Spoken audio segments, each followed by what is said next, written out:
நான் இளைஞர்களுக்கு சொல்றேன், அம்மா படைச்ச முன்னால உன்னுடைய என்ன மனக்குமுறல் இருக்கோ அவ்வளவும் கொட்டிப்பாரு. ஓம் சக்தி, அம்மா தாயே, நீ தான் எனக்கு இதை எனக்கு செய்யணும், நம்முடைய நியாயமான கோரிக்கை இது என்று கேட்டுப்பாரு.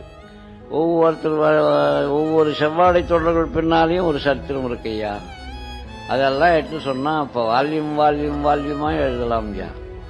இது இளைஞர்கள் தெரிஞ்சுக்கணுன்றதுக்காக தான் நான் இதை சொல்றேன். அம்மா நீக்கமர நிறைந்திருக்கிறாள், நீக்கமர நிறைந்திருக்கிறாள். நாம பேசுவது, நம்ம நினைப்பது, அவளை நினைத்து ஒரு செயலை செய்வது, அதில் வெற்றியோ தோல்வியோ கண்டால் உடனே அம்மா கிட்ட அதை எடுத்து சொன்னா அது அப்படியே அம்மா அங்க எடுத்து சொல்லுவார். ஆகையினால சொல்றேன், தெய்வம் உண்டு உண்டு உண்டு, அது எல்லாவற்றையும் கண்காணித்துக் கொண்டு இருக்கிறது இருக்கிறது.